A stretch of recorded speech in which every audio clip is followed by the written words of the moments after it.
Hey, welcome to the Cyber Savvy Woman, where women business owners reclaim their power in the digital world. We shatter the myth that cybersecurity is too complex to master and transform protection strategies into clear, actionable guidance. This is your digital empowerment sanctuary, where cyber fear becomes cyber confidence. Whether you're protecting client trust as a therapist or safeguarding financial data as an advisor, you'll hear from women founders who've conquered digital challenges and security experts who speak your language. Every woman leading a business deserves to feel unshakable in her digital decisions, no matter her technical background. Are you ready to stop letting cybersecurity intimidate you and start letting it elevate you? Here's your host, Rachele Schainker. Welcome back to the Cyber Savvy Woman, where we talk about practical ways women can protect themselves, their businesses, and their futures in our increasingly digital world. I'm your host, Rachele Schainker, a Silicon Valley technologist and owner of the award-winning managed service provider, CMIT Solutions of San Mateo. Today's guest, Chris Pearcey, is tackling something we all deal with, decision fatigue. You sit down to relax, open Netflix, and suddenly you're scrolling and scrolling, and 20 minutes later, still nothing. He's built a platform to actually fix that, not by giving you more choices, but by helping you make better ones. We're talking about the intersection of tech, behavior, and how we really make decisions. Chris, welcome to the show. Thank you so much, Rachele. Yeah, I love this. You shared with me a really deep technical and product background. What made you step out and build something of your own? Yeah, so that's first I wanted to solve the problem. That's the thing. I'm a problem solver. Someone once described me as the MacGyver of troubleshooting and problem solving. So once I realized there was a problem to solve, working in corporate, working for a company owned by VCs, I realized that it was time for me to try to do something myself instead of helping others make money. Try to see if I can help others, in the same manner. Yeah. And so what was the moment when you're like, I need to fix this? Were you having problems selecting something to watch, or like how did that, where were you when that happened? Yeah, it was about coming up on maybe 2.5 years now. I was laying on the couch trying to find something to watch, and I got frustrated. I just couldn't find anything, and I know Netflix was doing its old tricks, changing the image covers instead of giving me new items to choose from. So then I just went back to the office. I decided to spend the night with Jim and Pam, and then I went and did what everyone else does in that moment. Is I started doom scrolling. Yeah. But instead of finding something negative, I actually found a really, really positive article about what folks miss the most about dating apps after they met their significant other. And 52% said they missed the ease of swiping to make decisions. And when the light bulb went off. Yeah. Wow. I love that. Yeah. So let's just jump right in, then we'll talk about your story a little bit. But tell us about Decisio. Tell us what the app does, how it works, the functions, where it is right now in the market. Yeah. So we are live. We actually just released a whole bunch of features. So movies, shows, books, podcasts. Wow. Congrats. Your podcast is on there. Video and tabletop games. And the idea is we have a patent pending four-way swipe. What's different about it is most systems only capture a simple, did you like it, yes or no? That's very binary. What we capture is a four-way swipe. So not only have you seen it, did you like it, but if you haven't seen it, haven't read it, haven't heard it, do you want to? That's the bigger question. Because if you think about it, when you see a Rotten Tomatoes review and you see 10 people rated it, 100 people rated it, that's not a huge number. They have millions of users. So that tells you there's a lot of users that didn't watch it. And why didn't they want to watch it? Did they not want to watch it because they don't care? Because they couldn't find it? Because it was too much? Well, Decisio is helping you determine, actually make a very binary choice of, I just don't want to watch it, or I do want to watch it. Yeah. And then how does this kind of complement? Because like I think, streaming platforms, they try to help you, choose your content. And what's kind of the difference, would you say, with Decisio as opposed to, the other streaming platforms where they're like, you like this, so watch this? Well, so the problem is they're gaming that. They're making you believe they're giving you choice, but they're actually pushing content that makes them more money. So while there might be 20 choices they could give you, they're going to give you the one that's more profitable. They're not going to give you the one that actually truly matches you. And again, that binary, I liked it, didn't like it. That's very difficult. So in this case, Decisio is actually doing a much more deeper look and saying, well, what's their intent? What's their current desire? And then one of the bigger things that is, I like different movies in the summer. I like summer blockbusters, but in the winter, I like a little quirky indie comedy, right? I want something I can curl up and watch at home. So our tastes also change over time. So as you swipe throughout the year, it's going to notice how your habits are different throughout the year. So it's going to recommend different things in the winter would it be than it would be in the summer. Yeah. Wow. That's awesome. And that's huge, right? Because it gets to know you. And the thing is, we're not using AI in the sense that we're having AI make decisions. We're using AI in the sense that we're helping it parse the data and determine what's the best choice for you based on all of your likes and dislikes.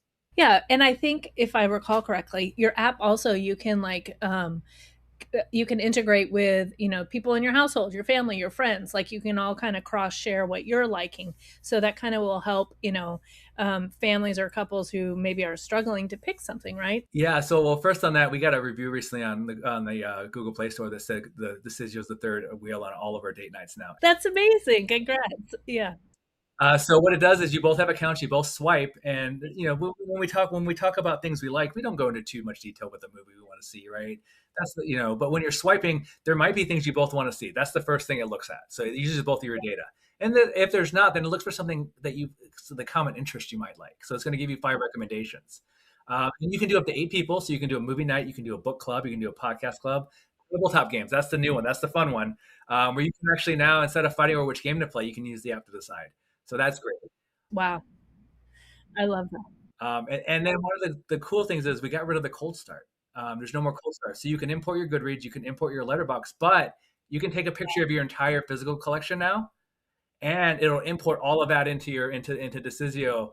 Oh, congrats. That's amazing. You can do yeah, books, movies, video, and tabletop games. You can take pictures of all of those, and it imports them all in. Wow, that's really amazing. Congrats on that. Yeah, thanks. Let's go back a little bit. You know, you worked at some very large, you know, global companies. And, you know, what did you learn there that kind of helped you shape building Decisio? Yeah, so Nike and AWS both were two things. They wanted us to fail and fail a lot. And on the surface, that sounds like, why would you want anyone to fail? But you learn from failure. The more you fail, the more you figure out what really works.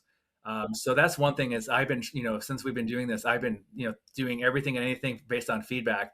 And then as we refine, as we evolve, as we're maturing, we're realizing what's working, what's not. So there's a lot of failure that's gone into this, but at the same time, it's created so far a very, very polished app in such a short time. We know we have a lot of work to do. I give it a B+ right now. We'll be at an A+ soon enough, but it's definitely helped me get there. Also, other things I've learned is take chances. Don't be afraid don't be afraid to try new things. And when you need help, ask for it. That's the other big thing. A startup is daunting, and I every day I wake up both excited and afraid. So I know there's times I need to ask for help, and I can't be afraid to do that. Yeah, yeah, I love that. You know, you've been very intentional about privacy. Talk to us a little bit about how, you know, okay, so I'm putting in all my likes and dislikes in your app. How are you protecting my data? Yeah, so the only thing we actually have of yours is your email address, and that's if you provide to give it Android, you always get the email, but on Apple, you can hide it, you can mask it. We don't store your password. We have a third party. I don't want to see your password. I don't want to be responsible for your password. We don't store any other personal information. We allow you to do demographics as an optional. It just helps your recommendations because we can do some additional cohort matching there with demographics. But when it comes to eventual data sales, we are not going to sell your data. We're going to sell persona data at an aggregate level to help inform the industries. I don't want you to use my app and then go to Amazon, then Amazon start blasting you with ads about what you just swiped on. So we hide we keep all of that safe. We don't collect your data on your phone. We don't care because here's the thing. I want to know you. I don't want to know your phone.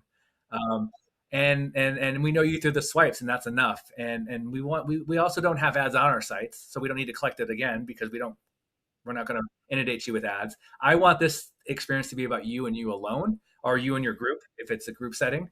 And I want you to feel safe, secure, to know that this is only here to help you and not to help other companies make a lot of money. Because realistically, when it comes to all this data collection, that's what it's about.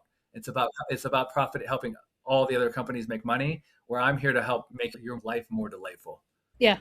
And then, so would you say, like, I mean, it feels like you're building a bit of a recommendation engine, but do you feel like you're building something bigger? I do. So first off, I'm the first to cross intersect all the media, all the different kind of entertainment mediums. You can use your book data to give you a movie recommendation or vice versa. Wow. Wow. I use my movie data to give me a game recommendation. I found this card game about zombies I'd never heard of. And I was like, I bought it almost, when I recommended it. So not only, so that's the first piece that we're doing is we're crossing all these over. I'm not sure why this has never been done. When you search for something, it's going to show you if it's like Silent Hill, it's going to show you the comics. It's going to show you the movie. It's going to show you the video games. Wow. That's amazing. Um, if you search like an author, you might see they have a podcast. And you're like, I didn't know they had a podcast. So it's going to give you all of that. And then second, this is really rich data. This data can really help create relationships. So next year, when we scale to enough users, we're going to have Decisio connections where we're going to connect people. Not a dating app. It could be if you want it to be. It's going to be however you want to connect. If you want to find a movie club, if you want to find a hiking buddy who wants to talk about the same books, if a couple wants to find another couple to go wine tasting with who has common interests, because that's important, right? I mean, when in today's world, if you go to a meetup, you don't know who's going to show up. But with this, at least you're going to have common interests. You're going to have things to talk about. You're going to be at this. So I want to connect people. I want to get people off their phones. I want to get people out in the real world again. I want you to use my app for the 20 minutes it takes to find something. Swipe, get to know it, put your phone away, and be so engaged with the movie. Yeah. I love that. You did mention that, you're using some machine learning, but not heavy AI.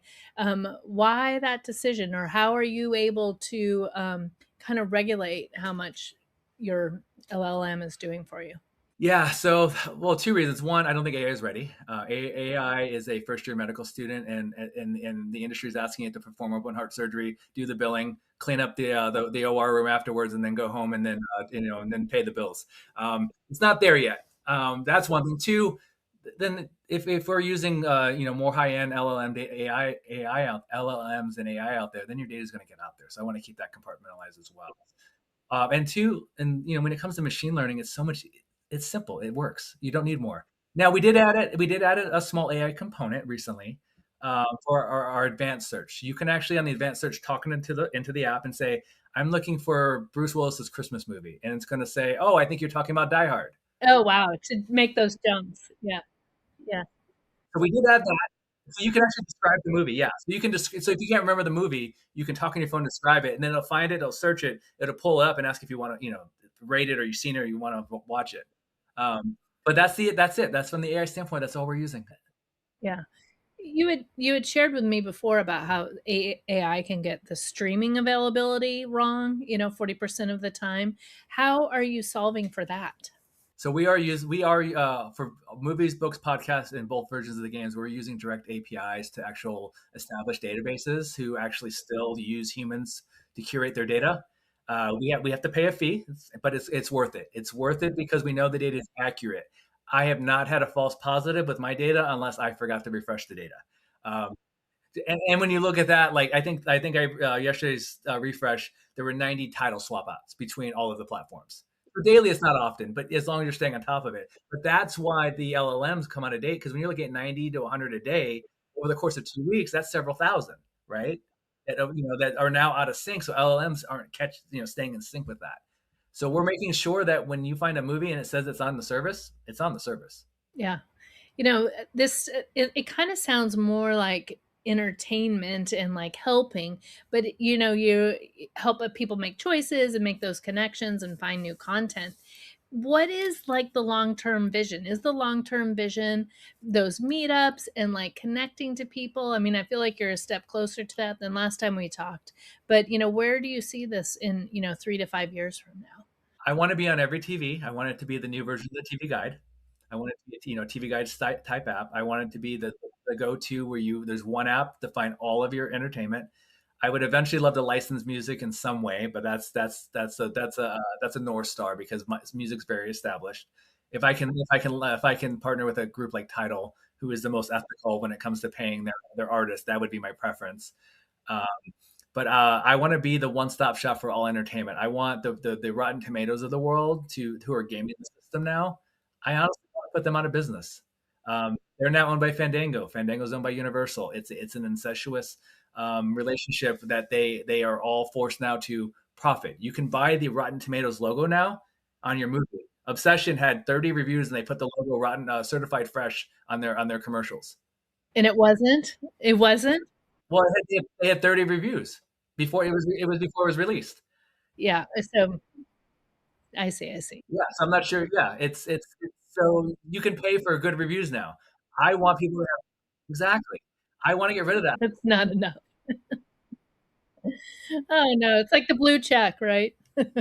I want to be the trusted source that everyone comes to and finds their entertainment. And then what I also want to be is I want to be the source that provides the intent data to all the industries so they can start making things we want, not things that are just meant for profit and for licensing. Yeah. Talk about that a little bit. What's the difference between intent data and recommendation data? Intent, it means we actually want to watch it.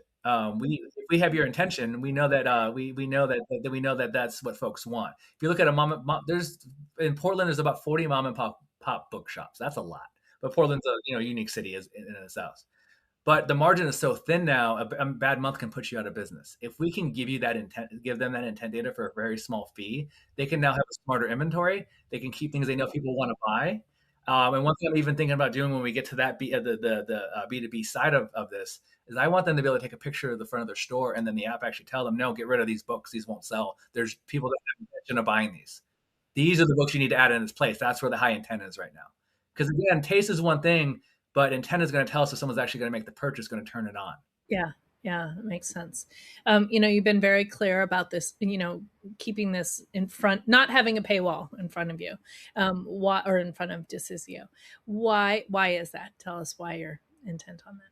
Well, a couple reasons. Well, first, I want to mention the Decisio connections will require a fee. That one will. That piece of it, just because that's a different animal and more data. But all the other pieces will always be free. And the reason for that is there's two reasons. One, first, the average person spending $130 a month on streaming services. Gas is $6 a gallon in some states. Eggs are $12 a dozen. I don't want to add to you. I want to make your life more delightful. I want you to use my app. I want you to get delight. There's ways to make revenue other ways. I want this to be the app. Tubi. We also just added Tubi. Tubi and I'm blanking on the other Plex to the system, and they're both free streaming services. So I want people that if you can't afford other than the internet, use my app so you can get the most out of these free services too. I want to really to my shirt practice radical empathy. We're in a world right now that people are struggling, and I want to make your life a little bit easier. And that's my goal. And if I end up not making a dime from this in the long run, I'll still be happy because I know I'll have made people's lives better. So, how are you handling the pressure from your advisors and your investors who kind of want you to monetize this differently? Or are you just attracting advisors and investors that kind of support your vision? I'm finding I'm only bringing in that support the vision. I have had discussions. I did have someone I met with a potential investor, and he goes, "I wouldn't invest in this unless you sold this for $3 or $5 a month." And I said, "Then we're not the right fit." I said, "That's not my vision." I said we don't need to add more fees to people's lives. There's other people that'll give us revenue. The industries will pay for this data. They will, especially the cross medium platforms. How many books are made into movies? How many video games are made into movies? How many movies are made into books? Right? It goes all the different ways, and this is going to actually help enrich those industries to make smarter choices with those. What is something maybe people don't really realize about how their data is being used for recommendation systems? Like if you go, I haven't really thought of that before. I know sometimes I'll go to Amazon, maybe buy something, and then it will tell me what, make a recommendation for me. But like, how are they just gathering that? I mean, I guess what's something that we don't know about that, like that we should be thinking. They are trying to know so there's the movie Minority Report. I don't know if you remember that with Tom Cruise where he's walking through the mall and they scan his eyes and they recommend a shirt.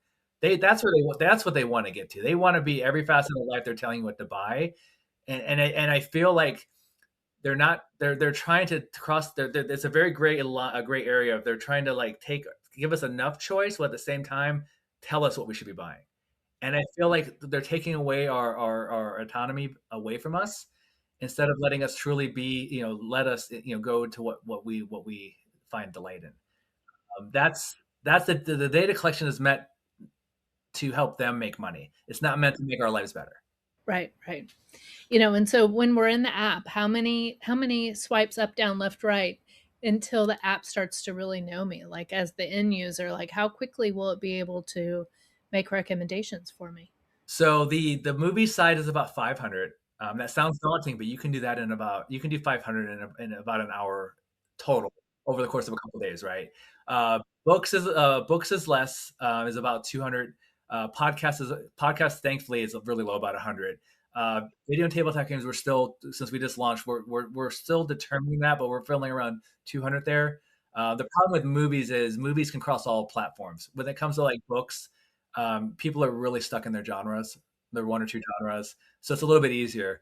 Shows is also about 100 swipes because there's a lot less shows. It's like an 80 to or 90 to 10, 9 to 10, 90% to 10% ratio for movies and shows. Movies is the heaviest lift for sure. Now, if you want the best optimal recommendation on movies, it's about 2,000 swipes. And that, again, sounds very daunting. I got in one night about 700 swipes, didn't even realize it. Because the other fun part about the swiping is it's the discovery. You're like, I've never heard of half of these titles, and these all seem very interesting. Why have I never heard of them?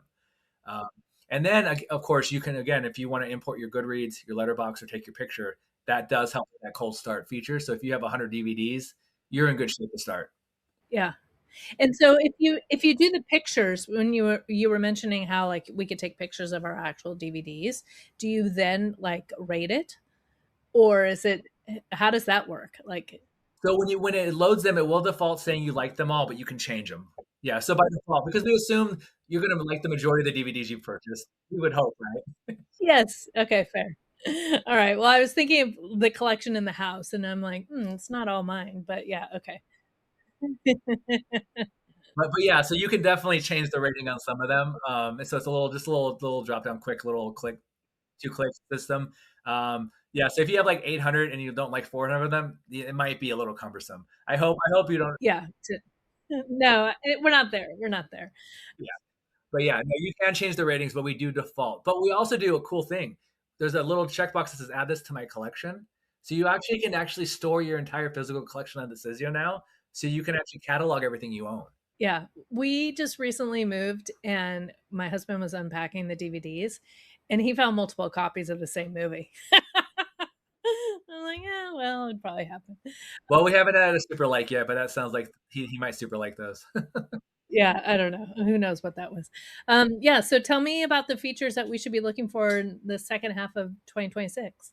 Yeah, so well, right now we are in the process of doing a new interface design, the 2.0, which will be our. Right now, we still call ourselves in beta. Beta, we're I think 3.2.9 just released our beta. So we're looking to actually have our final production version by the mid July. That'll work out any of the polishing and just working through some of the flows and some of the friction we have. That's the big thing. And then having push notifications. One thing I really am excited about is we're gonna have coming soon titles coming soon. We don't have those yet. Oh, nice. So if you swipe, so you can only swipe up or down on coming soon titles. And then you swipe up, you can get a reminder of the day it releases if you sign up for that. So that way, like a new show or a new episode, it'll remind you, hey, that show you wanted to watch or that movie or that book is out today. Amazing. Yeah. Yeah, so that's going to be the biggest features, and then after that, we're going to start pivoting to start working on back end, so we can start to provide this data to, like I said, starting with the mom and pop bookshops first, and starting to work on analytics and having our own insight reports, so we can actually start reporting those out and start letting the industry know, like, hey, we have real data here. You might want to start listening to us. Yeah, that's very exciting. Very cool. All right, we've reached the part of the podcast where we do a quick little rapid fire. I'm going to ask you questions. You're going to share what comes top of mind. Are you Netflix or YouTube? Netflix. Okay, movies you love that algorithms would never recommend. National Treasure with Nick Cage, Mallrats, Kevin Smith, Raising Arizona. Oh, nice. Nick Cage. I have a weird Nick Cage. I think he's a brilliant actor, but I think it's acting. I hope it is.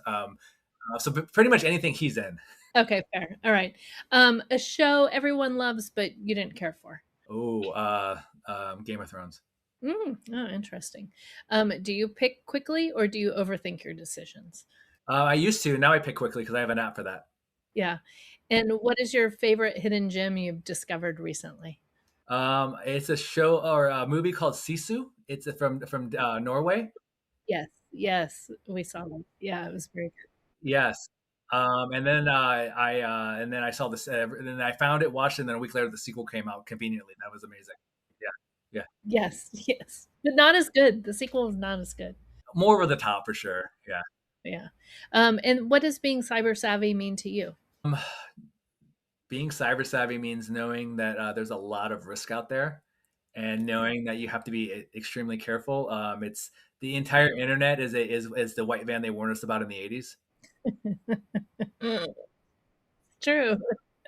I mean, that's right. That's so you gotta make sure that that's you're not stepping in, you're not putting yourself in danger, because there's a lot of danger out there. And even as a startup founder, I every day get told someone can help me with fundraising, and they're just trying to take advantage. So yeah, even at the founding level, you have to be cyber savvy to make sure that you're not being taken advantage of.